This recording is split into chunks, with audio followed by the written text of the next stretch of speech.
F-O-R.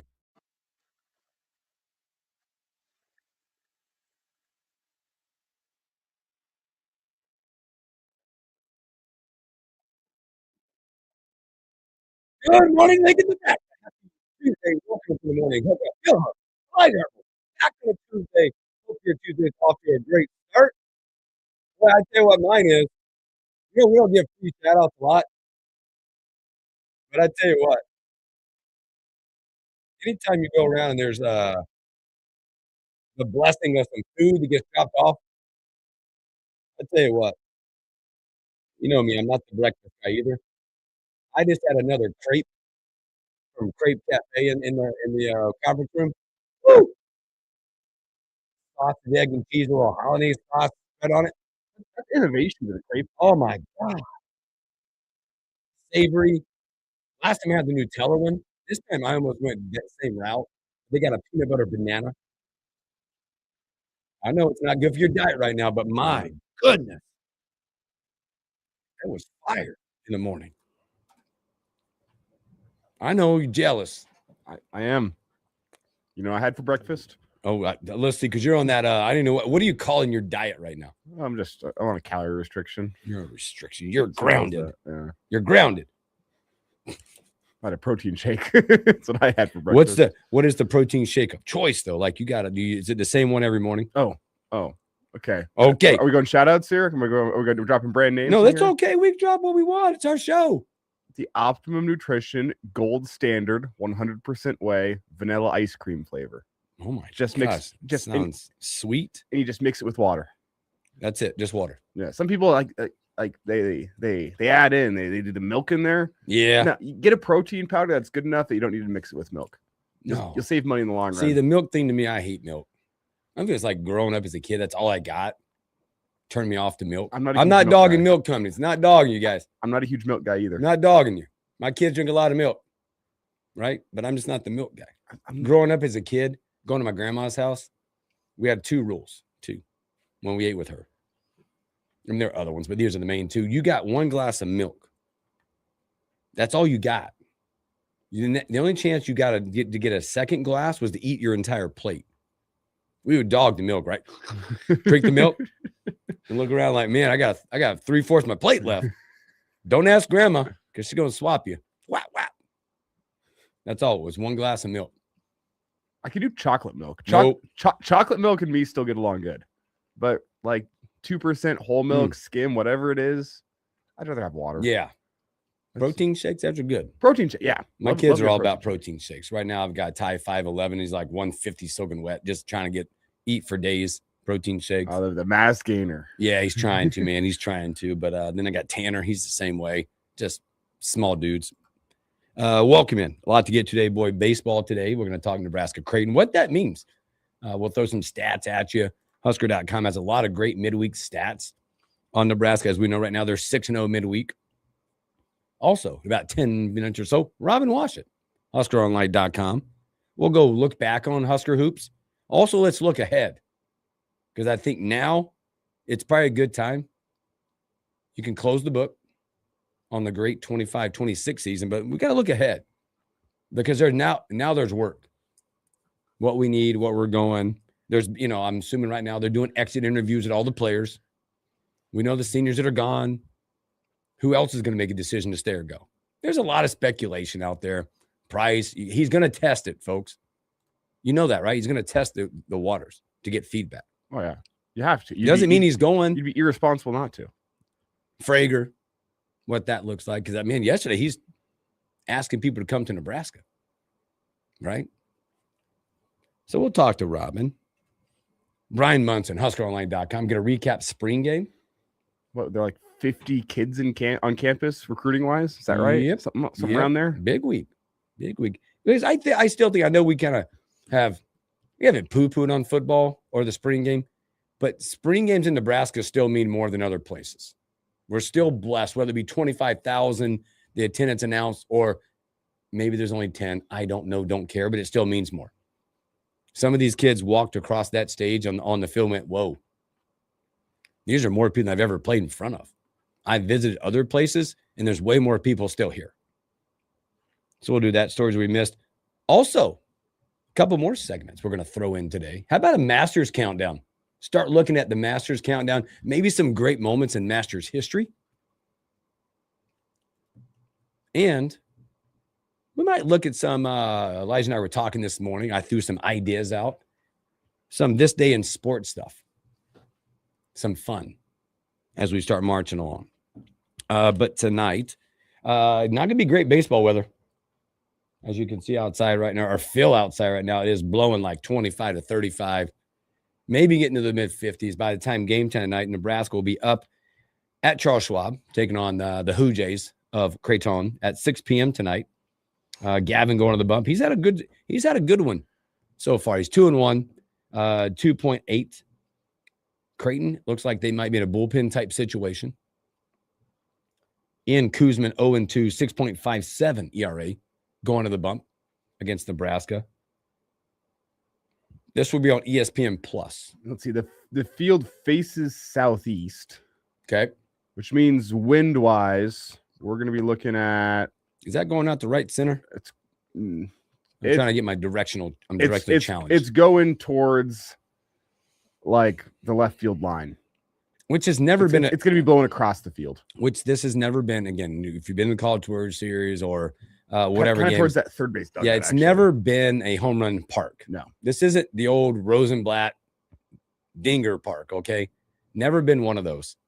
Just by the way the field sits and things like that, but. They'll go get it done. Number 19, Nebraska, will try to continue their undefeated midweek work. Continue to stay hot right now as they're moved up in the rankings. Now it's a 19. There's some interesting stats. Husker.com had a lot of great stats. And then as you start looking at this, you start breaking it down. Do you know Nebraska now has won 10 consecutive games at Charles Schwab? Not just Creighton, but everything. The last 10 times they've been on that field, they've won. Wow. Since 2024, including Big Ten tournament. Yep. They're 5-0 in midweek right now. Now, don't get me started on their home record against Creighton. Nope. Thank God we're up there. Yeah, isn't that crazy? This Husker team plays better at the Chuck than they do at Haymarket Park against Creighton. But this team this year also feels a little different. Yeah, they feel like a team on a mission. They feel like they have roles solidified in terms of what they want from the midweek, what they want on the weekends, which guys they got coming out of the bullpen consistently. Midweek, here's some good stats for you. They're midweek games so far. Now, obviously, they haven't played the greatest competition midweek, but it is midweek. Again, you throw in a Wichita State in there. Or K-State in there. K-State in there. This is what they've done so far in midweek. They've only hit 343 at the plate. 15 doubles, a triple, 4 home runs, averaging 9.3 runs per game. Midweek. The bats have been alive during the midweek. Pitching staff, by the way, 3.46 ERA, a 3.72 strikeout to walk ratio. Midweek games, teams are only hitting 217 against Nebraska. Doing something they haven't done before in previous years, these midweek games mean more right now. This one means a lot, I think. As we said yesterday, we talked about with Evan yesterday, they don't have a bad loss on their schedule right now. Another great way just to stay hot. Keep it rolling. Keep it rolling. It's gonna be a tough night with the win. Yeah. What the task over the next couple of weeks is to take care of business until you play Oregon, and then 2 weeks later you play USC. That's going to tell you a lot about it. Can this team be a regional host? Can this team go compete for a top 3 finish in the Big Ten? Can they go compete with a team like UCLA for the Big Ten? You're going to find out against Oregon and USC. About as quick as possible. But you got to go take care of business first. That's what these next couple weeks are about. You got opposition that you should be beating. Mm-hmm. Can you go take care of business? And that includes a midweek game like tonight. I know there's a little extra juice for an in-state rival such as Creighton, but tonight's about taking care of business. The rankings show it. The stats show it. My eyes show it. You're a better team than Creighton. Oh, absolutely. You're a better team. Go show it tonight. It's interesting. It'll be a good game. Hopefully Nebraska's, like I said, go up there and just take care of business, stay right, stay hot. As now you're at that part where there are some bracketologies being thrown out there. With Nebraska hosting one right now, the Lincoln region, that's the goal, right? And you mentioned those 2 series that are like, you're only a series away from that Oregon series, because you go Creighton tonight, and then you got a home series against Penn State, which should be that's a sweepable series for Nebraska. And then you throw the midweek in against Kansas, and then you're headed to Eugene. Those series, I think, are the 2 series you start zeroing in on. And like you said, that'll tell you a lot about where you compare, not just Big Ten, but nationally. 2 really good baseball teams. So there'll be a lot there coming up. But tonight, 6 o'clock up at Charles Schwab, ESPN Plus. If you have ESPN Plus, you better stream this game. I got practice. Dang it. ESPN Plus broadcast quality always sucks too. That is one of the worst streaming apps. It's awful. It's terrible. It's awful. But they make it where you have to have it. If you want to watch, like a lot of people want to watch this game. Yeah, but the problem is sometimes you have ESPN Plus and you still struggle to watch it. Like you're logged in on the ESPN Plus app, and you go click on the game, and it wants you to sign in again. Yes. And then you sign in, and it doesn't actually get you access to the game, and you have to restart the app. And it's just, that is a horribly, horribly made streaming app. That's an aside, but ESPN Plus, it was honestly 3 years ago, it was solid. That app has just gone downhill, and their broadcast quality has gone downhill.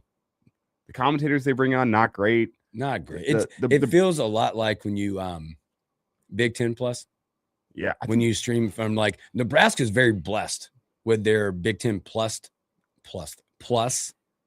broadcast. Yeah, shout out Bill Dolman. Yes. Bill Dolman, oh my gosh. Great job. It's phenomenal. Shout out, Billy. Well done. Because when you go out to other places, whew, it's low quality. It's rough. You hear some of those, I hate to call out names here, but some of those Iowa broadcasts against UCLA over the weekend.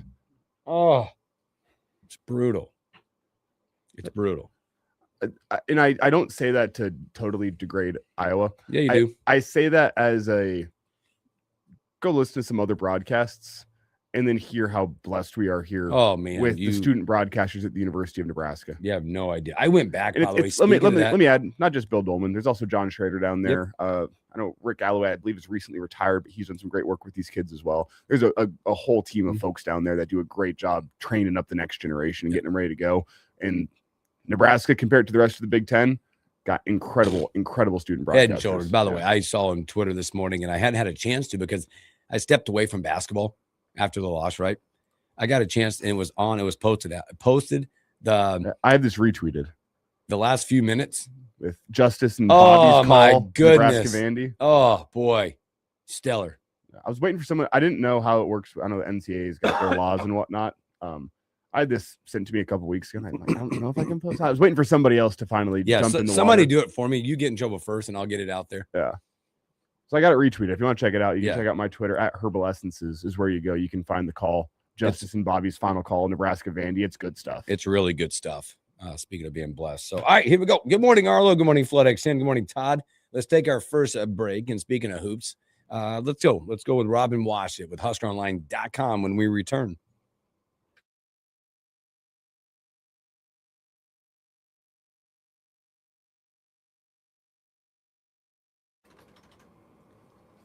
Yeah, buddy.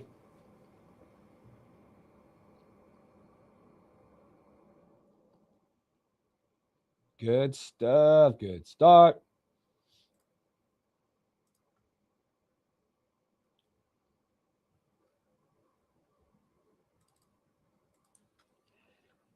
Jeez.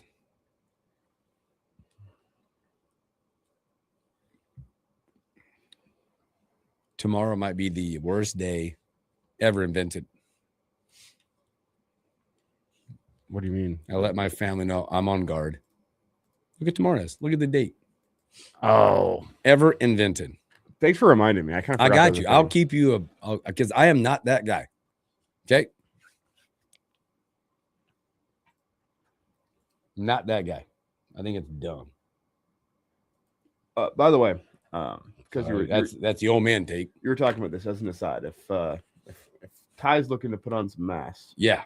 I got the protein powder for him. Got it. Send it to me. Get this. When mixed with water, one serving has 1,250 calories and 50 grams of protein. OMG. Yeah. 3 of those and I won't fit in this chair. It's whenever you're a high schooler and you want to put on weight, it's very, very difficult. That's the one that got me up to 270 back when I was in high school. He's just a pole, man. And he eats like crazy. Yeah, the Mass Gainer protein, one before bed. Last night we made a really nice chicken stir fry. What's a cilantro lime rice? Mm-hmm. Woo! Fire. I made a salad out of it.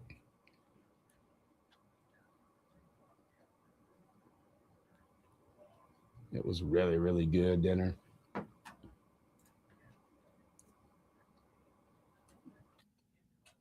Well,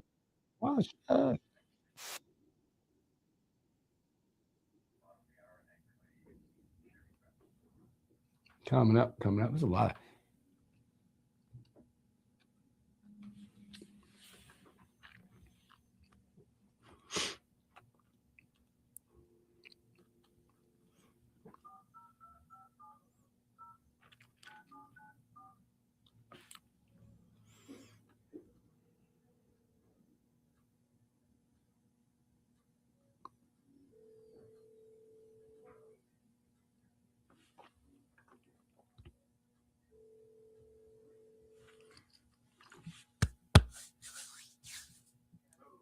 Hello.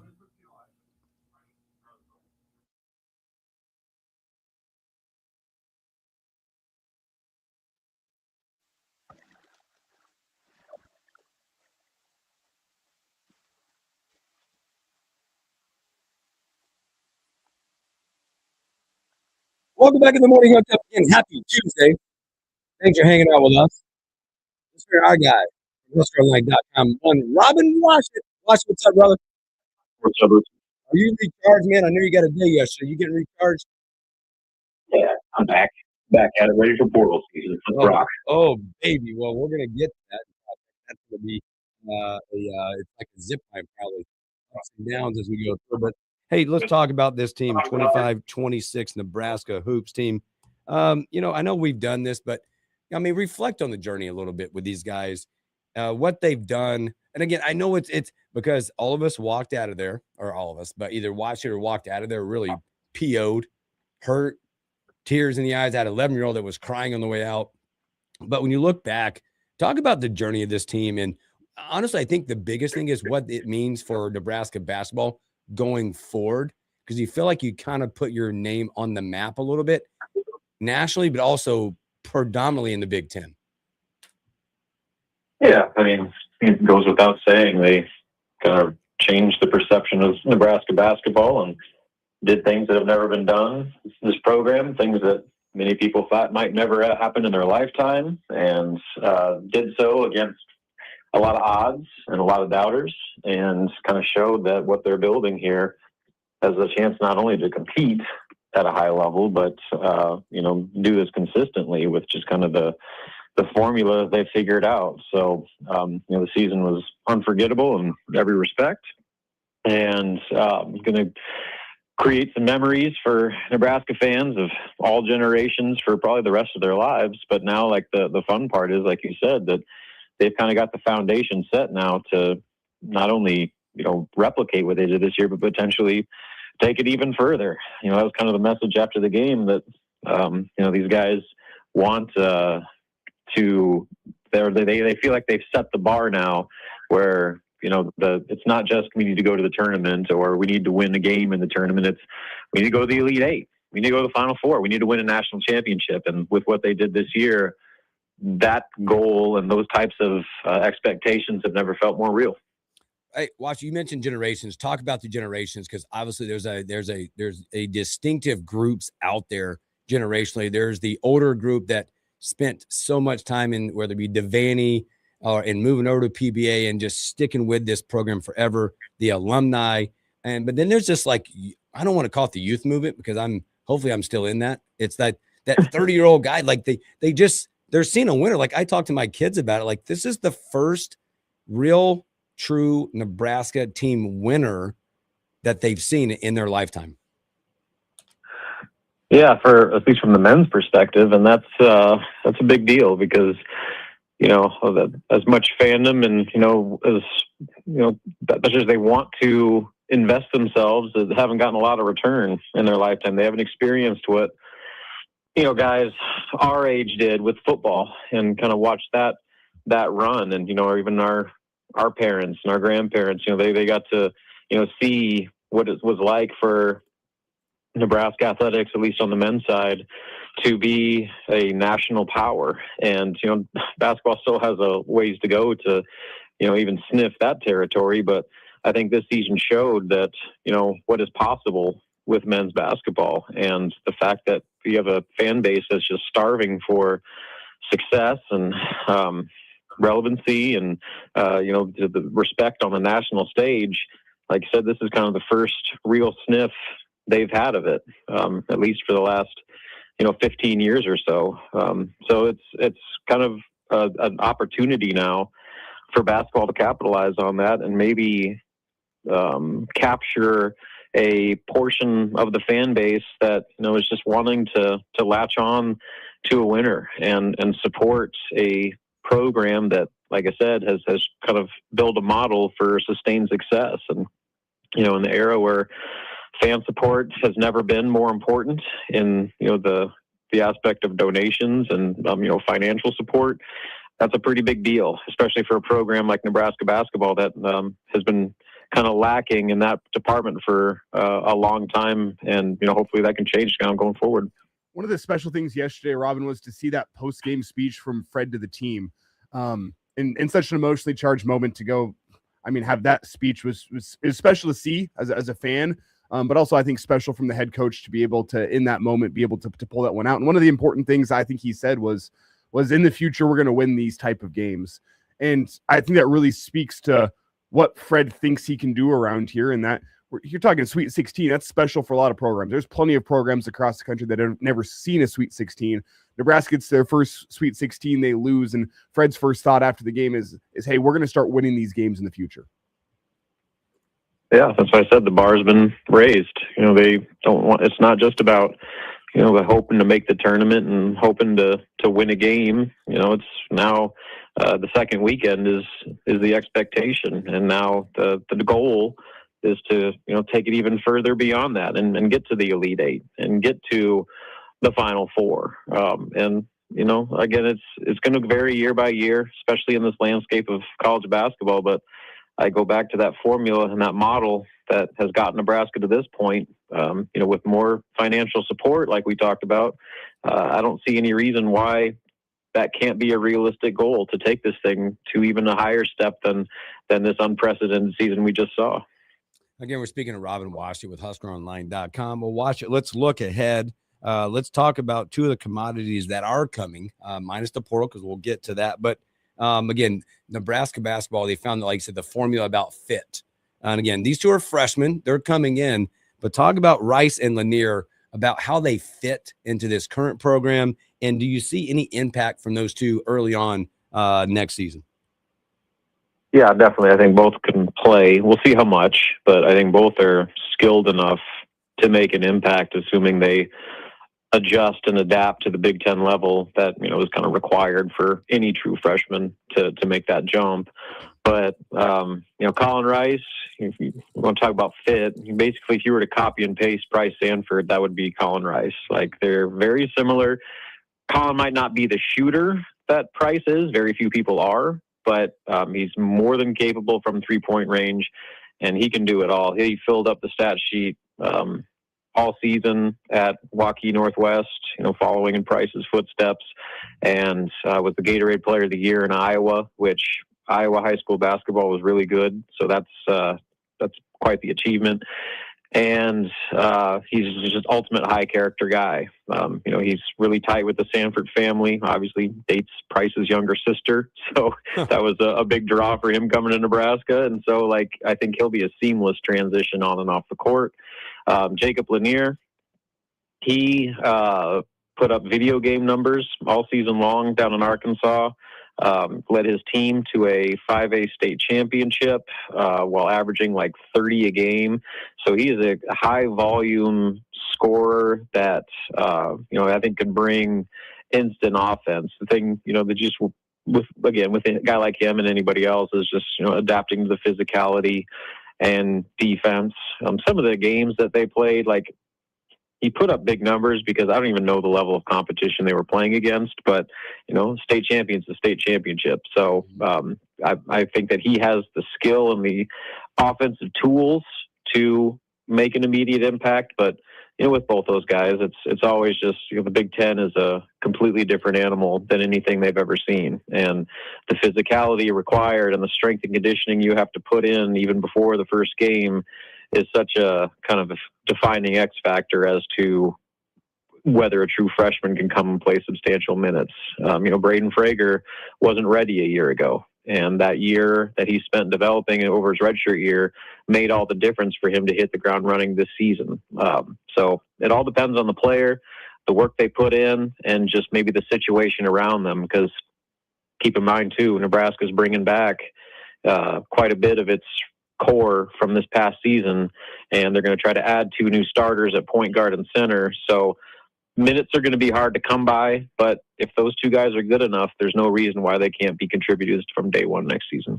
It's Robin Washut with us here, HuskerOnline.com on the morning hookup. And Robin, as you look at portal ads potentially, Nebraska's got a few spaces open. I think my math, if there's no departures, has it at 3 spaces open that you can bring in portal guys in. Are there any names that are intriguing to you in terms of guys that you think could be ready to immediately play at the Big Ten level? Yeah, it's still too early to know exactly who are real candidates. There's the guys that, make sense. Trayson Anderson from North Dakota State, Bangot Dak, the kid from Colorado. There's a few point guards out there that, would seem to make some sense. But right now, we're still kind of in the, very beginning stages where guys are actually now entering the portal. And another thing you got to keep in mind is when you see these tweets from various, anonymous handles that say, these schools are showing interest, those can be deceiving. Because I remember last year seeing some guys say Nebraska showing interest in this guy, whatever. It's and I found out that interest was the agents calling Nebraska, telling them about this player, and Nebraska's like, yeah, sure, send some highlights over. And then they took that and said, Nebraska's showing interest in my player. So, you got to kind of take it with a grain of salt, especially at this point.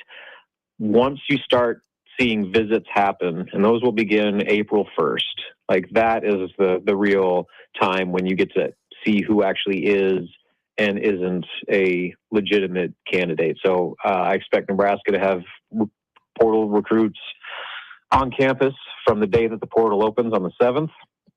Probably have more on the 8th, probably more on the 9th. And I think the goal is to try to get those deals done as quickly as possible. Now, there's obviously a lot of work going on behind the scenes, but we're talking now an era where these are $1 million deals. And the Nebraska's not just going to float out information to guys like me to say, yeah, we're in on this guy, so another school can jump in and bid more.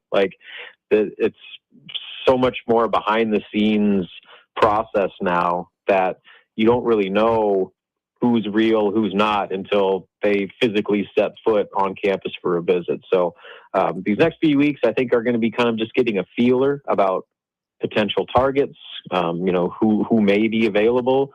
But I said by next week or so, we should get a much better grasp of the actual board of portal visitors Nebraska is going to be looking at. Washington, in the portal, when you're talking about, you have players that are gone, like Rick Mass leaving, obviously graduating, DeMarcus Lawrence, Blue Garcia. Give me an insight on your thought on the type of kid they'll be looking for, not only from more from the athletic side to upgrade the deficiencies they had as of last year. Well, shooting is going to continue to be non-negotiable. If you can't shoot, they're not going to take you. You can be the best rim protector, whatever in the world, but if you're a 18% 3-point shooter, you can't play because of the way that they run their offense. And again, that goes back to the identity and kind of the formula they figured out. They had guys that are at least somewhat capable shooters at every position at all times this year. And while, there was hot and cold streaks from everybody, they still had multiple options of shooters with whatever lineup they threw out there. So that will continue to be paramount. And, especially with that 5 spot, they're going to get a center that can shoot and a center that can pass and can handle the ball. Like, you're not going to get a traditional back to the basket center that just kind of plods his way up and down the court. You're going to get someone that can do the things that Rink Mass did, because that was kind of what I think took this team and the system to the next level. When Rink was on the floor, they went to back-to-back NCAA tournaments. So, like, they need a guy of that caliber, and, they also need point guards, because you lose your top 2 ball handlers, Sam Hoiberg, Jamarcus Lawrence. You're losing a lot with Sam, obviously everything that he brought, but specifically, his defense and understanding of how to initiate the offense. And then with Jamarcus, his ability to play with pace and provide the shooting threat. So I think if you're looking at one guy, maybe 2 guys at the point guard spot, you're looking for those characteristics. I don't know if one guy can do all those things, so maybe you're probably looking at 2. And the other thing to keep in mind here is, if you want to compare it, like, as far as like what that's going to cost, a skilled 5 and a floor general point guard are like the quarterback and rush end of portal, like for football, or the left tackle. Like, they are the premium positions, like guards and wings and those types. Like, they're a dime a dozen. You can get those guys anywhere. Bigs that have that type of skill, and point guards that have that sort of like leadership to them, they're going to cost you. And so that's why I say, like, this added support is going to be so critical to keep this thing going and take it to the next level, because, I think they're hoping not only just to replace what they had with Rink, Sam, and Jamarcus, but potentially upgrade too, with more to sell from a tangible winning standpoint and a bigger budget to work with.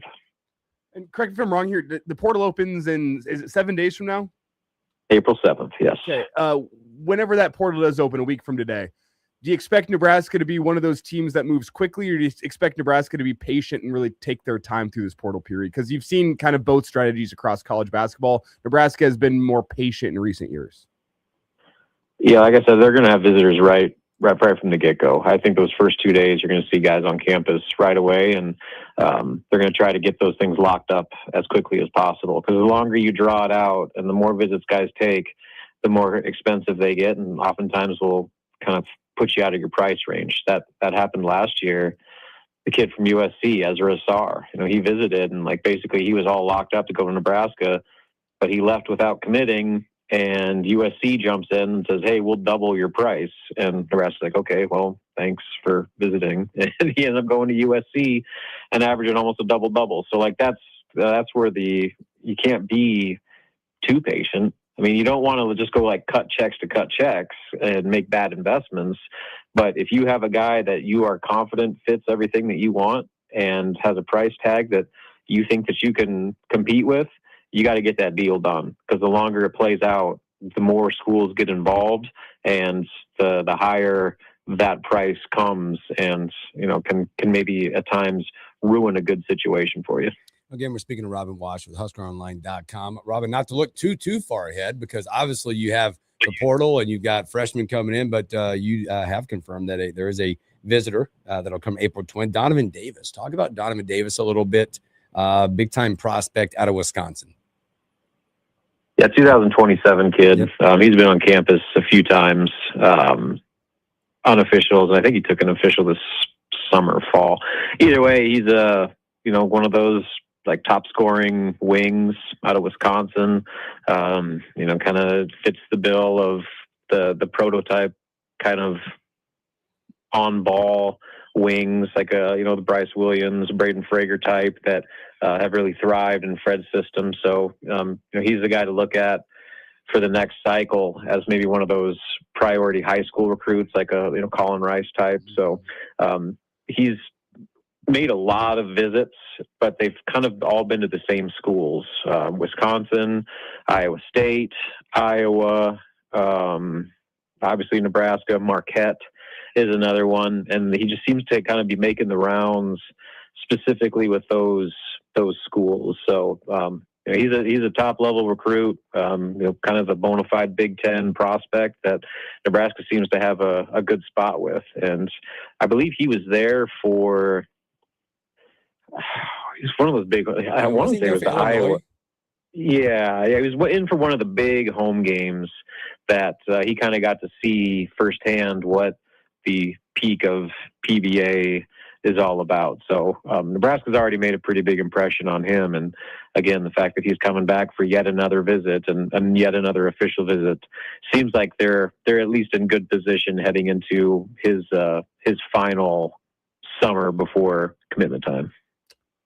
Robin, with Nebraska's current roster makeup, a lot of in-state guys. I know Sam Hoiberg's kind of on the line, but I'm putting him in there. You have Cale Jacobson, you have Braden Frager, guys who played some significant minutes from the state of Nebraska.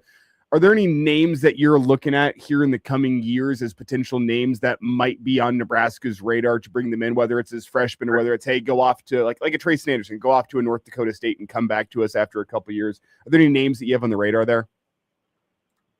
So the only real deep high major prospect is London Dada, the kid from West Side. I think he's the only guy that holds a D1 offer right now, or at least a high major offer. And he visited, I think, he was there for the Iowa game, and he's been on campus a bunch, and Nebraska's been in touch with him. So that's probably the obvious answer. But as far as kind of these, developmental long-term type prospects, there might be some more, but it's just kind of a down year right now, or down period of, class cycles of high major talent, especially compared to what things were, about 5 years ago when they had that generational run of talent come through the state. But, there's guys that are kind of on that path, Bryson Ball, the kid that's at Drake right now. Nebraska sniffed around him and, look, didn't quite work out, but, he's a guy they could circle back to. And so there's players like that. I'm trying to think of guys off the top, like Hunter Nepple, the kid from Hastings.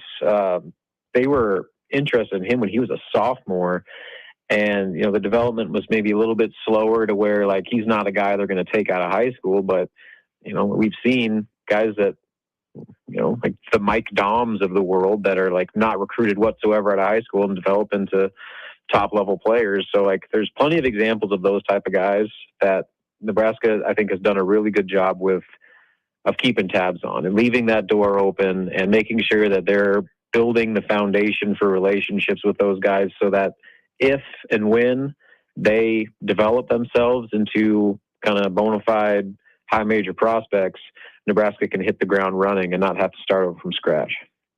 As we talk about some of the in-state guys, what, I guess, timetable-wise, Frager, Sanford, do you expect resolution there in the near future? Two guys that might be sniffing around with the NBA. I mean, that's going to kind of change Nebraska's roster construction for 2027, and it remains up in the air as it stands right now. Yeah, I mean, they're probably going to go through the draft process, and so he'll meet with teams and do all those things. But I think Nebraska's operating that unless something crazy happens, they'll both be back. But you never know. I mean, what if Price goes and gets a combine invite and ends up killing it there and then ends up playing himself? So, I mean, there's still technically a chance, but I think that the only way both those guys aren't back is if they don't play themselves into surefire first round territory. And right now, I just don't know how likely that is. So I think they're going to kind of go through the process and get the feedback that they need to see what they need to work on and what it's going to take for them to raise their draft profile. But, those were the two priorities that Nebraska's been working on for months now. And I think that they are in a good spot as far as, having the right compensation available for those guys. And so, again, I think the only way that changes of them coming back next season is if they play their way up to first round draft picks. And like I said, I'm not sure how realistic that is right now. Watch it. Last one before we get you out of here. Knowing you got young kids at home, can you help me rank tomorrow in the day and it being the dumbest day ever? I'm not sure you checked the calendar yet, but will you play the part on April 1st with your kids? No, but my wife will. She loves doing stuff like that because she's quite the prankster. But like it went. Luckily, like she's toned it down. She used to do like fake pregnancy announcements and stuff like that. It's like like really trying to rile people up. So luckily, she's kind of calmed down on that. I don't know if I could handle anything like that at this point in my life. But she'll still do things like pour a bowl of cereal with milk and then put it in the freezer and then have it like sitting out for the kids. And when they like go to have their cereal, spoons frozen in the bowl. So like I can handle that stuff a lot more than her joking around that I'm going to have another kid. Yeah. I've already let my kids know. I know what tomorrow is. Leave me alone. Mm-hmm. Head on a swivel. Yep. The classics were always the not many sinks have anymore, but the sprayer where you could put the rubber band over the sprayer, so when you turn the sink on, it would spray. Yeah, that was a classic. Oh yeah, that's a good one. Saran wrap over the toilet. Yeah, that's a classic. Yeah, just keep in mind social media. Don't believe anything you see, because there's people that think it's funny to like post fake news on social media, and that's the last thing our world needs right now. Yeah, absolutely. Some people do that and they don't even think it's funny. They just do it for engagement. Yeah, exactly. Oh my God. Well, Robin, man, appreciate your time as always, my friend. Take care of yourself. We'll talk to you real soon. Sounds good. See you, fellas. Robin Washington, HuskerOnline.com. Great stuff with him. Have you seen some of those like crazy, just total fake news, like Nebraska Facebook accounts where it's the most insane and like there's like 1,000 people there who believe it. And you go, how are you? I went through a thinning out, a consolidation of accounts a couple years back of all those. So I just either muted them or got rid of them. Just for like, there's other ones I still am like, they're coming up. Like right now, obviously right now, there's like a ton of like Carolina's new news. Oh, this is your new coach. I'm waiting for it tomorrow. Right? Mute, delete. Tomorrow's a day. Don't read anything. Yeah. Tune it out. There's a difference between sometimes, some of those accounts you can be parody and you can be funny. Yes. But right now there's way too many people that just outright lie and call it parody. It's not parody. No, it's not fun. You're just sowing disinformation. Yes. And everybody's like, well, retweet it. Yeah. So, yeah. Anyway. All right. Let's take our final break of the first hour. Let's come back. We're going to look at some this day in sports. What happened this day in sports? Whatever year it is, we'll look back at it and see what it was. We'll be right back.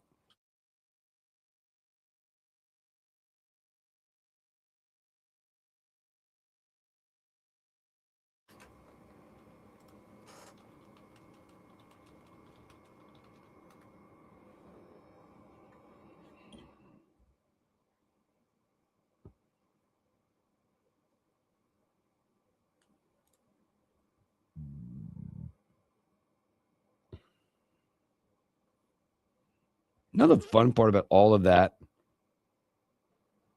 that talk is like, we're talking about the future of men's basketball. Nebraska fans, typically we're like, all right, moving on. Right? I mean, yeah. Now you're talking about the foundation being laid of like, not just next year, but like 5-10 years from now. Have you done enough? Is the foundation laid enough for you to become? I mean, again, here's what, like, Nebraska will forever probably be the program that is going to have to win in the portal every time. Most of the time, right? Yeah. You're going to have to make the fit land. You have to be right. You have to be right. Most of the time, not all the time. Your margin for error is still going to be smaller than a school like Michigan State. It's never going to be other than that. Yeah. I think that's needs to be said, right?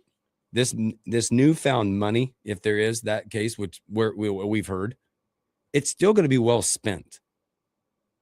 Fit over, I mean, you got to be athletic. There's no doubt. We got to get talent or continue to get talent, but that fit. And I think that's a great question you asked. It'd be interesting to see how quickly Nebraska moves, or if they're very methodical and patient in the process. That's not me. I thought it was me. My phone buzzed at the same time. Oh, I know what that is. Let's go to voicemail. See ya. But it's what the approach will be like.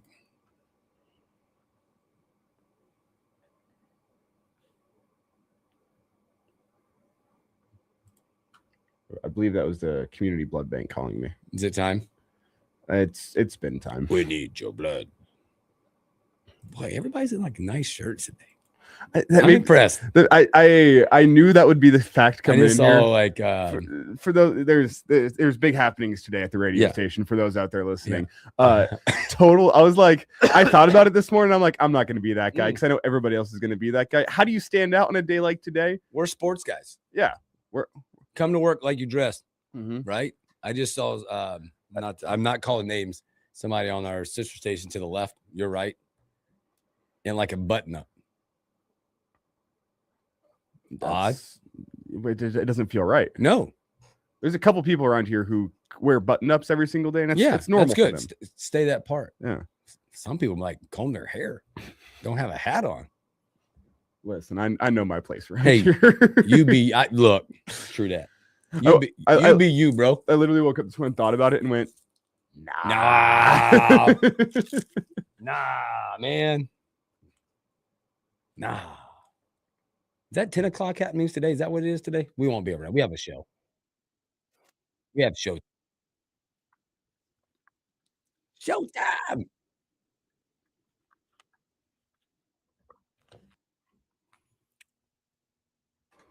I have a couple today in sports history. Yeah, I just kind of looked up. I was thinking about this morning. I'm like, man, there's a lot of good stuff. Like this site I found, it's like years upon years of it. Yep. But I'm gonna go like pretty mid 90s on. Coming back here. Okay.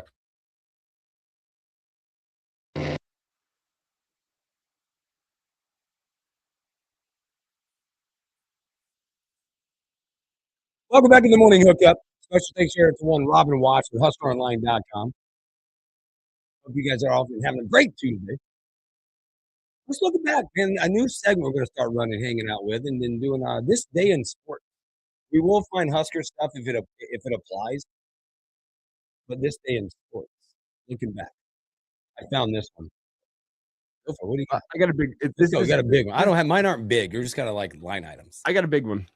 1975 on this day, March 31st, UCLA beat Kentucky 92-85 for their 10th title under John Wooden, who had just 2 days previously announced his retirement. So that was his last national championship. In 1975, UCLA gets their 10th title under Coach John Wooden on this day in sports history. We've probably forgotten this, but back in 1994, on this day, the Chicago White Sox assigned former NBA superstar Michael Jordan to the Birmingham Barons of AA baseball. How about that? That was like we're back into the baseball era with MJ. A era probably forgotten by a lot of people. How about this? 1985, down at TPC Sawgrass Players Championship, Calvin Peete, one of the most underappreciated golfers of that era, shoots a final round 66 to win by 3 strokes. He was the only player to break par all 4 rounds. Calvin Peete, one of the most accurate ball strikers and drivers of the golf ball in golf history, and I feel like he goes underappreciated. Got a couple baseball ones back to back here real quick. Back in 1998, the Tampa Bay and Arizona both suffered bad losses in their MLB debuts. Expansion 1998 of baseball. Also, by the way, in 1998 for baseball, Milwaukee, they became the first team since the inception of the American League in 1901 to switch leagues. They went from the from American to the National League in 1998. Was the first team ever to switch leagues. There's a lot of good ones in here. Well, if you want to go way back. Let's turn it back. 1906. The Intercollegiate Athletic Association of the United States is founded to set the rules in amateur sports. 4 years later, it would change its names and become the NCAA, 1910. What? So the NCAA was, its kind of precursor was founded on this day in 1906. Wow. Also, in 1909, think about how the times have changed. The National Baseball Commission ruled that players who jump contracts were to be suspended for 5 years. I saw that one. So if you left your contract and signed with a different team, 5 years suspension. How the times have changed. Oh my gosh, how the times have changed. That's incredible. I just had another one I was looking at. This, it goes back to like one of my favorite tennis players ever. I used to watch tennis back in the day. But in the year 2002, Andre Agassi won his 700th career match. He captured his second straight key title with a 6-3, 6-3, 3-6, 6-4 win over Roger Federer. Wow. Okay. 700th career match win over Roger Federer back in 2002. Agassi was a stud. Got one last one for you here, Hooksy. Do you know what was going on in the MLB in 1995? That's strike time. It was a 32-day strike that ended today when federal judge Sonia Sotomayor in New York City issued an injunction against Major League Baseball. Don't do that again, ever. Strikes almost ruin sports, almost ruin baseball for sure. Coming up, we'll talk some Masters. Brian Munson. We're going to jump into football, talk spring game, stories we missed, a whole lot of you guys. Sit back, relax. We'll be right back.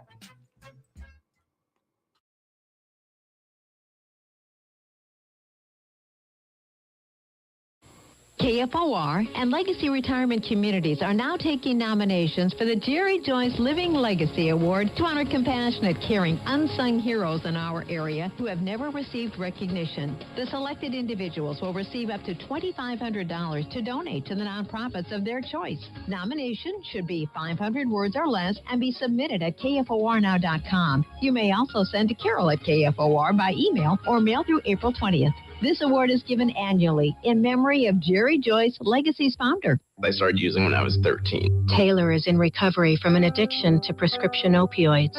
It was like, oh, well, they're medications. They can't be that dangerous. My perception was once you stop using, like, that's it. Your life is over. I didn't even realize that I needed help until, like, the day that I got arrested. I have been able to accomplish a lot in my recovery. I just want to be happy, and I want to thrive in my life.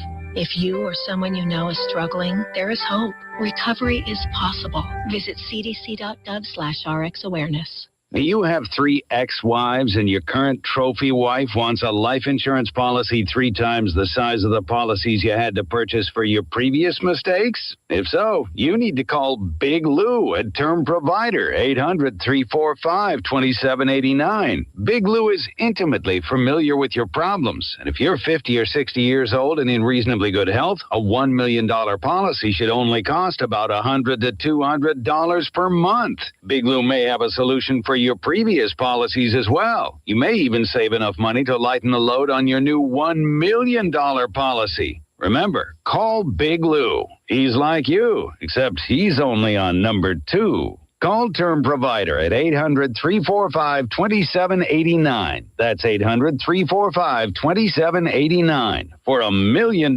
in term life insurance that you can live with. Call Big Lou at 800-345-2789.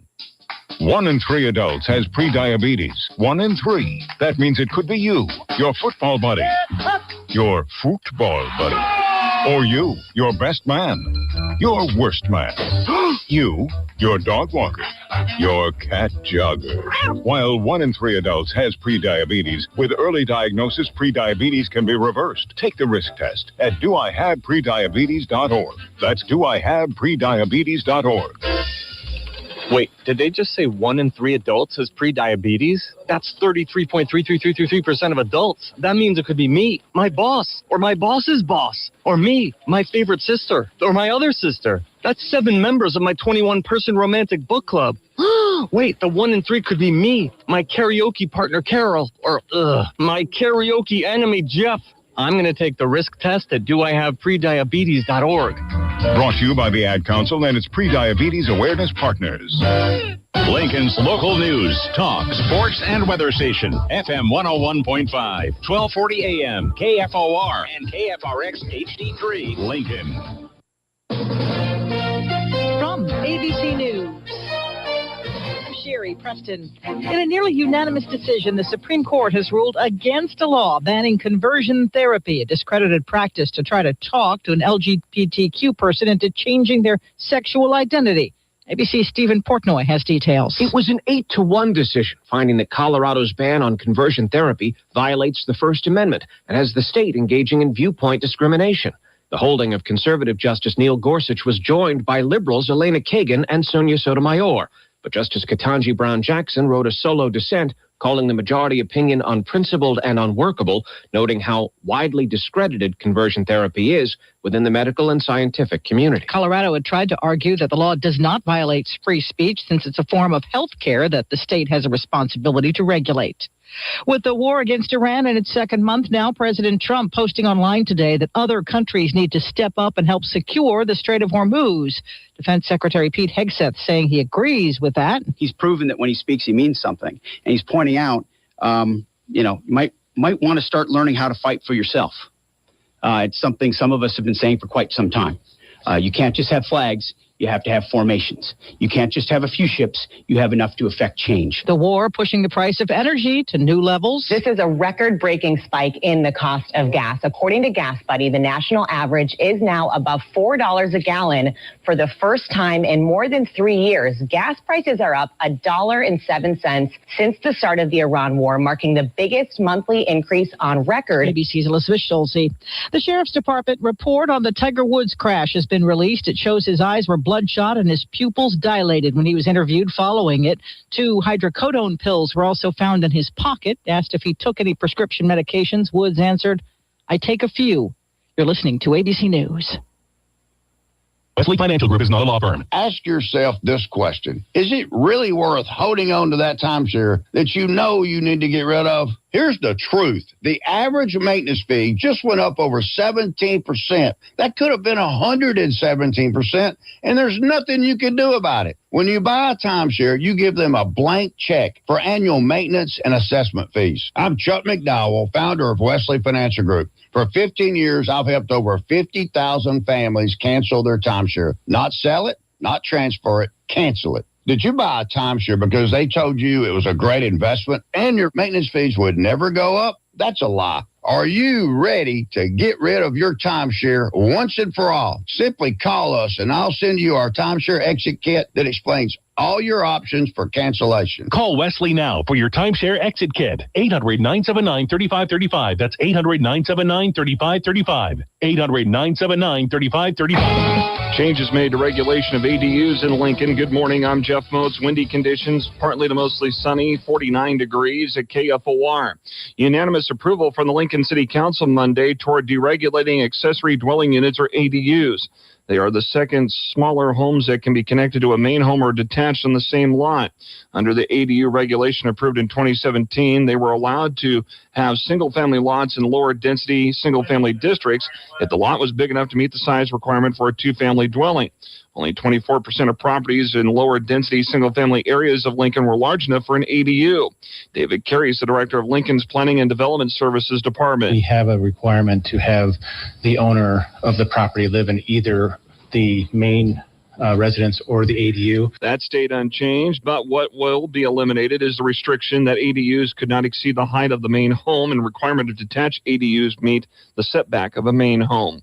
One person's been arrested following an investigation after several e-scooter thefts have happened on the University of Nebraska-Lincoln campus. UNL police said that the reported thefts happened at the SAP Recreation Center and Osborne Legacy Complex on March 24th and 26th. Now, UNLPD says that they provided a photo and description of the alleged suspect. He was arrested Sunday on campus after a passerby recognized him from a safety message. UNLPD said the suspect is a 30-year-old man and is not associated with the university. Some rain can be expected in parts of the state tomorrow, maybe Thursday, or even into Friday, but according to one of the top 10 weekly contributors to the U.S. Drought Monitor, it won't be enough to completely turn around the effects of the current dry conditions in the region. The latest map from March 26 shows the majority of Nebraska is currently in at least severe drought, and that's also helped create the perfect conditions for stoking recent central Nebraska fires. Wind advisory continues until noon today. It will be partly sunny, windy with falling temperatures continuing. I'm Jeff Moats, KFOR News. Veterans and active duty service members, when your call to service ends, your mission doesn't have to. Go from GI to IT in just a few months at My Computer Career. Prepare for a high-demand career in cybersecurity, protecting people, systems, and institutions from real cyber threats. Cyber warriors are needed now. Will you answer the call? Go to mycomputercareer.edu/CWP to learn more. That's mycomputercareer.edu/CWP, an elite CompTIA certification partner. VA education benefits are available to those who qualify. Neil Armstrong waited 6 hours and 39 minutes to step onto the surface of the moon. Jackie Robinson waited 20 months to play his first game with the Brooklyn Dodgers. And even DiCaprio had to wait 22 years to win an Oscar. You can wait until destination. Don't text. Visit stoptextstoprex.org. This is the Morning Hookup on KFOR.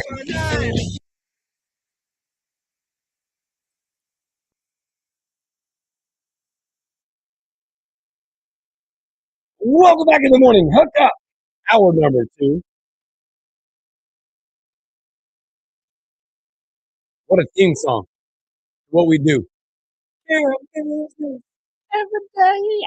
Oh, that was all night. Oh, man. I screwed it up. I picked the song and I screwed it up. Yeah, that's okay. Coming up, Brian Month and HuskerLine.com will talk Husker football. Husker spring game. Recruiting lots of guys on campus. Talk to that surgery missed. I mentioned this earlier. And now again, I want to talk Masters. It's the countdown. Tradition like no other. 9 days away. Look at some Masters moments, Masters stories throughout the week. Because a lot of people, man, this is their Super Bowl of golf. Right? It is. A lot of people get geared up. I know I will be at a Masters Sunday Masters party, invite only. It's a whole tradition. This Masters party that I go to, I'll be blessed to be invited to. It is sent out invitation by email. The time to arrive is in a tea time, 9:37.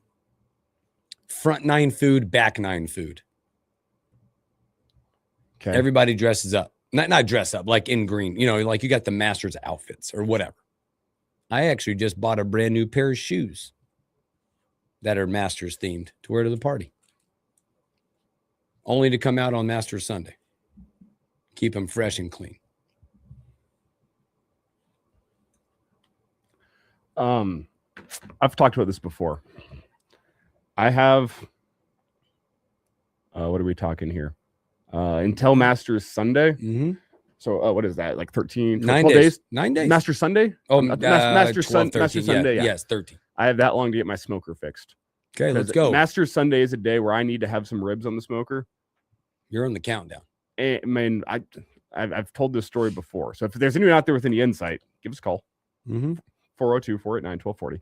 I have one of the it's a Pit Boss box smoker. It's kind of like the off-brand Traeger. I think the Pit Boss makes good stuff. The auger is not spinning and it's not jammed. The auger is just refusing to spin. I've already checked. There's no jam in there. Do I need an entire new auger? I've heard someone say I need to replace the auger motor, which I can find readily online. If you have any insight, I've heard this is a part that is known to fail. Though I am scared about buying the wrong part and then trying to put it in there, not having it ready for Masters week. So if you have any insight out there, please let me know. Please. I need to have ribs on the smoker for Masters Sunday. This is a need, not a want, folks. Yeah, trust me, I already got the recipe. I'm making, if I can get the smoker fixed, peach bourbon glazed ribs. How perfect is that for Masters Sunday? You got the peach. The bourbon adds a little. I mean, it's got the tang, the smokiness to it. I mean, I know you already get the smoke from smoking the ribs, but that peach bourbon goes together perfectly. Peach. I'm already getting fired up for Masters Sunday party because I know what I'm doing. I walk in. The first thing I go for, I say hi. I do. I get in there. We're one of the first ones usually to get there, but I'm looking forward to the traditional early lunch, early appetizer, little finger sandwich, pimento cheese. Ooh. He has all the traditional master stuff there. There's an egg salad. There's a pimento cheese. It's amazing. Do you have any Masters memories? At being younger, in the mix, because Bubba's shot in the playoff. The only guy that could hit that shot. I mean, from his view, because he's a lefty. Yeah, and with a wedge to get that amount of spin on that shot to get it to turn. I mean, that thing took a 90-degree right turn. And by the way, if you've ever been, I've been blessed to be able to go there. That green is one of the hardest greens, number 10. Incredibly hard. Yeah. And to me, it's just like, hey, I've shanked some wedges. Mm-hmm. I don't know if I've gotten it to go straight 90 degrees to my right. And to do that intentionally and to land it right by the pin. one of the most incredible shots I've ever seen in golf, bar none. Like, I'm not talking just in the Masters, just one of the most incredible shots given the circumstances I've ever seen in golf. That was one of those moments that was like, I had watched some Masters tournaments before. That was one that was like, this is the greatest golf tournament in the world. Yep. I knew from like aesthetics, it was great. But then to see that shot and to see what it meant was like, oh, how old was I? I think I was like, by the way, I can tell you, here's the year. They ranked that Golf Digest has the top 50. They ranked that number 11, 2012. 2012. So I had just turned 13. 2012 is where that gets ranked number 11. Obviously, there's so many. You can go back so many times, but like there's agonizing stuff as well when you look at these shots. Jordan Spieth getting to amen corner, clearly out in the lead, dunks it. I mean, there's agonizing stuff like that. I don't think you can probably tell the story. And there's a lot of, that was 2016, the splash landing, they call it. And again, I know this gentleman is in some need of help right now, and it's Tiger Woods. There's a lot of memories of that. Boy, how about the chip in on 16? Is that 6? Yeah, 16 against Chris DeMarco. Has there ever won that shot or ever been a better call by Vern Lundquist? Probably not. How about I had to look up the year on this one because this is another one of my early Masters memories. 2011, Rory with a 4-stroke lead going into Sunday, and then cards an 80 and blows it. I remember Roy being well out in the lead on making the turn, and he hit it so far left on 10. He was up by the cabins. Yeah. That's also a Masters memory. I mean, in 1986, when Jack and his wife, the emotional walk off 18 for his last one, memories like that. I love, by the way, one of my favorite things to do is be present and have it turned on. And I don't know the timing of it, but we'll watch it. The ceremonial first shots. Seeing those guys hit those shots. That's pretty cool to open up the Masters. You think that'll ever be Tiger someday? I don't know, man. There's a lot of... Part of me thinks like he'll have to be real old, but part of me also thinks he's got that competitive juice that he doesn't want to be that guy that's just hitting a ceremonial tee shot. He needs a lot of other help right now. Yeah. Well, do you think he's going to play? Man, there's reports out there that he's still been ramping up, and I think that's the least amount of things that he needs to be doing right now, in my opinion. I guess we'll probably get more information on this, but this whole situation with him flipping the car, obviously. Yeah. I wouldn't be surprised to still see him play. I wouldn't be surprised. I would not be surprised.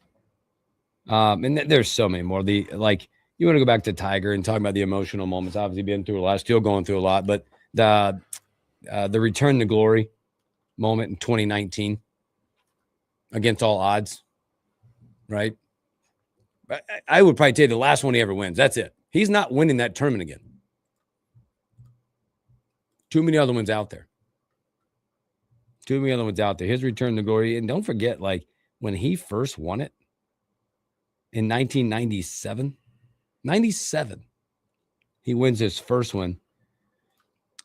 He shot a Masters scoring record 270. He won by 12 shots in 1997. That's unreal. 12.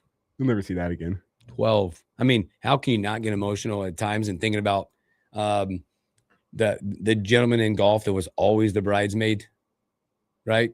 Phil Mickelson got one, right? Lefty jumping up on 18, making the putt. Big time. Jack and I know my buddy, if I don't say it, Jack in 1986. Whoa, man. At 40, Jack was at 46 years old and he won it. This is a bit of an aside now, as we talk notable Masters moments, it's kind of rare to see like multi-year stretches of iconic Masters moments. And we got an iconic Masters moment last year with Rory finally getting the green jacket. Yep. Does that make you worry that it's going to be a less intriguing Masters this year? There's always intrigue to the Masters. I don't know. You want to keep, like, you want to go, it can't be like that every year, but it is. It is. The back nine in Augusta on a Sunday. I mean, for all intents and purposes, look at last year. Roy, what was his lead? He hits a wedge into the drink. Mm-hmm. Was that 14? Mm-hmm. It's like an 80-yard shot. The back nine of Masters does things to you. It does. The pressure. It does things to you. I mean, the number of golfers that have lost that golf tournament on a seemingly easy hole. It's not easy. I've seen it. An amen corner on Duncan in that 120-yard shot, whatever it is on Sunday. Holes that they had no issue with on Thursday, Friday, and Saturday. All of a sudden, crowds are big. I've been out there. You're hearing roars from across the course. That's the big thing. Is you hear those crowd roars from across the course, and you have those golfers. What just happened? I've been very blessed to go a few times, and I've heard the roars. It is so unique. So unique. And when people say you can tell the difference in roars, it's real. The Tiger roar is real on that golf course. And it's a golf course that if you look back in the history of it, and I've said this and I said this and I said this more and more times, the winners of that golf tournament are the ones, they're veterans of that tournament. They know how to play it. As long as you hit it, as powerful as you are, you can't tame that golf course. I.e. Bryson DeChambeau, right? He's been close, but he's never tamed it. Never tamed it. Also, the cool moment, the uniqueness of the par 3 on Wednesday afternoon. There's the unique stat. A winner of that par 3 has never won the Masters. That's why you see a lot of guys out there. They have their kids that will be in the lead. They'll have their kid putt disqualified. Can't win it. Can't win it. Do you have any? This is probably a conversation for early next week. Are there any guys, not necessarily that you think you're going to win it, but guys that you're rooting for this year? Man, it's a great question. I got one. Who do you have? I'm rooting for Justin Rose. J. Rose. He's an easy one to root for right now, isn't he? Yeah. Man, he was so close. He was runner up last year to Rory. Yeah. He's been so close like 3 separate times. Do I call him a likable European? He is. Likable. He's incredibly likable. He's 45, so he's kind of on the back end of that truly being a competitive guy that can compete for, like, he doesn't have many Masters tournaments left where you think he can probably remain in contention. Yeah, I like the good stories, the return stories. I'll be like watching a guy like Justin Thomas. Sure. That group of, if you look at that group of guys that came out together, Thomas, Spieth, Fowler. Fowler's got to win this week, by the way, to even get in. I know they've won majors, but has it been underachieved with all the accolades coming out? Like Phil Mickelson is probably one of the best golfers ever to play the game. Unfortunately, he was in the same era as Tiger Woods. Tiger Woods deflated a lot of people's careers. Yeah. with his dominance, especially in the 2000s. But we're 9 days away. Here's one more name for you, and this is a divisive one, but I think if he's in contention come Saturday and Sunday, it's a little more fun. You saw it last year. Bryson. Love him or hate him, you watch, you know? He was like... He's one of those guys. He's a love him or hate him, you're going to watch. I've kind of gone with the flow of him. You know another one? I'll throw this one out there. I just thought when you said Bryson, it kind of got me like, all right, give me Brooks Koepka return. Yeah, I like that. Give me some Brooks. Right now, by the way, odds on favorite if you're looking at, boy, it is a going away favorite right now. Probably know you can guess the name. Scotty Scheffler. Roy McIlroy 2. Bryson DeChambeau 3. Obviously, don't forget John Rahm returns. Oh, yeah.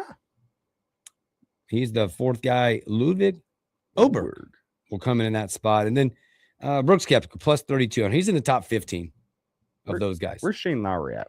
Boy, is he not fun? He's way down here. Where's he at? Plus 6,500. That's lower than I thought. He hasn't been playing great golf. He's kind of in that. No, he's kind of in that Justin Rose plus 5,900. He hasn't been playing great golf since the Ryder Cup, really. Yeah. I don't know how I feel about this one. Patrick Reed, fine. Trying to make his way back to the PGA Tour. So, boy, again, we'll talk more Masters coming up as we go, but memories are out there, what you're doing for it, what kind of food you're going to have, all those talks we'll have as we creep closer to the tradition like no other. So we're going to take a break. When we come back, we'll flip it. We'll go back to some Husker talk. We'll have Brian Munson with HuskerOnline.com.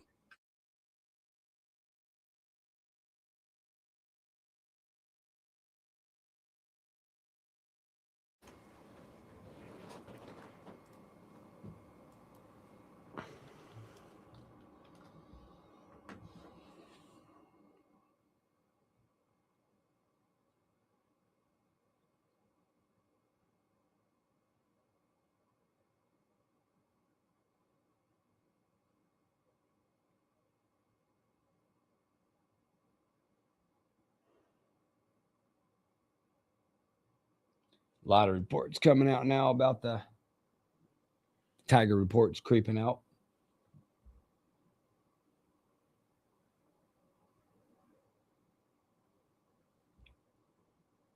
Said he glanced down at his phone. They observed him lethargic, slow, and sweating profusely, and found 2 pills in his pocket. Hydrocodones. Said he just took them that morning. I don't know.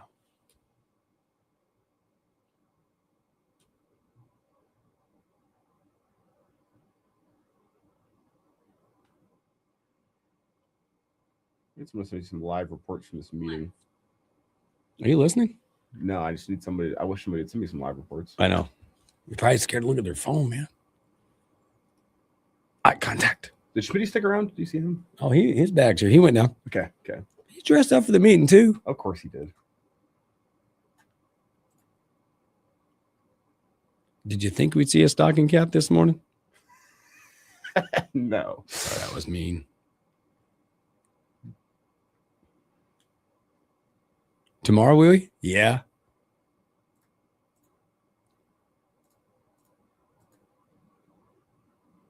Okay. Yeah, I got a second. My gas station coffee is giving me heartburn this morning. Never great.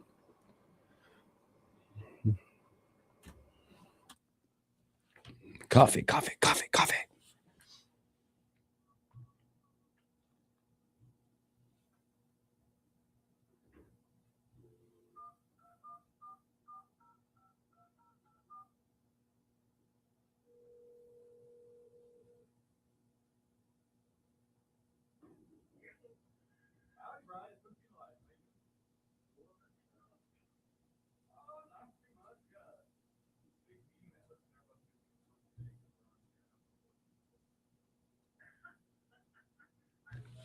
No place I'd rather be.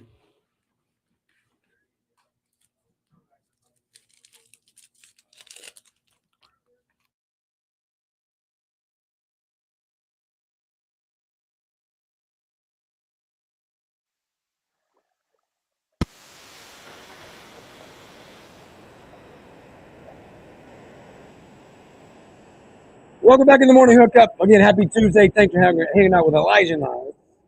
Hanging out. I got HuskerOnline.com. Ryan Munn. B, what's up? What's up, guys? Have you ever thought back in your career and your most hated rival? We talked about this yesterday. Obviously, I'm going to go towards hoops for a minute. You look at that team across from you. You hate them so much, but then they beat you. But then they get beat and you live in as much of their misery as I did. Oh, yeah. I just loved it. I loved it because we were down in Houston. My daughter, of all people, was walking down the streets and she would see an Iowa fan and go, "Bad night, eh?" My 3 kids were doing TikToks in the elevator when they walked on. "Bad night, eh?" Oh my gosh. Oh, that's awesome. No, I definitely did. I did as a competitor, obviously competing against. I mean, when you were bringing up me competing in middle school, high school, up through between like the summer, all the AAU tournaments and all the stuff that we used to do, like through the YMCAs and various places, whatever, there was absolutely a squad that I was, when we were playing against them, it was nobody in the world more I wanted to beat that day than them, even though I had to play probably 2 or 3 other games. And then obviously if they were playing, I was 100% rooting against them. There was nobody that I wanted to have lose worse at any one moment. 100%. I still think that I still have a high school rival back school that I still hope loses all the time. I do too. It's like I do too. It was like the new high school when I was going to school. I had a lot of friends over there too, but it was like don't quote me. I'm probably gonna get. I don't know. It was the rich kid place. They got all the nice stuff. Oh, there was nothing better than going there on an away game with all their fans and just giving it to them. Yeah, no, I can. It's weird because obviously living in Columbus, our rivals were 45 minutes away, probably one of 3 different directions, right? North, east, or west. Yep. So that makes it a little bit more difficult. My son here, they're literally on the other side of the interstate from one another, and it's in the same district. And these kids at the same magnet kind of science center, they have classes together. And he actually should have been going to the other high school and chose to come back into more of his more natural feeding school because we waved him in over there because of mom, and where she teaches. So, yeah, the rivalry's been pretty big over here. My son and Jackson Smith and Jigba, they were classmates, and they moved over from the high school that they should have gone to their natural high school their freshman years. And my youngest son, did the same thing. So yeah, we're neck deep in it. We are absolutely neck deep in it down here. Speaking of Brian Monson, HuskerLane.com. Well, Brian, let's talk spring game. That did happen. That did happen. Believe it or not, it happened, and it got covered. Here you go. Give me the overall perspective before we get into the kids that were on campus and things like that. But no matter what the attendance was or announced, it just seems like the Nebraska spring game return, it still means more. It means more in this state. Talk about the impact of one, having it back, and two, the response. Because a lot of these kids, whether it was 25,000 or 15,000, it was still it didn't matter. It was still a wow moment for a lot of these recruits walking into the Memorial Stadium. You know what was so wild about this, and I'll get back to the game itself, but to kind of hit on a point that you're making right now, what was so wild to hear from multiple recruits this weekend was that was their first spring game experience anywhere. So you're still setting the bar at an incredibly high, level when it comes to Nebraska in general and putting 25,000, people in the seats. It's not like it was, the day that Bill Callahan rolled out there and ran an option play to kind of, get the crowd going crazy or anything like that. Or, when Bo was around or whatever. I mean, those seats, that stadium has been 60,000 plus before for that game. And I think that they're, from the lack of, just not having one last year to the basketball game, earlier in the week, etc. There were a lot of distractions, and plus it's just so early in the calendar year. There's obviously some other reasons, for that, but it still brought in over 50 recruits to Lincoln on Saturday. So it was a very successful game in terms of recruiting. I want to go back and touch on the game really briefly. I thought the quarterback play looked pretty good. Colandrea, man, that kid is grease lightning fast, and that was really fun to watch.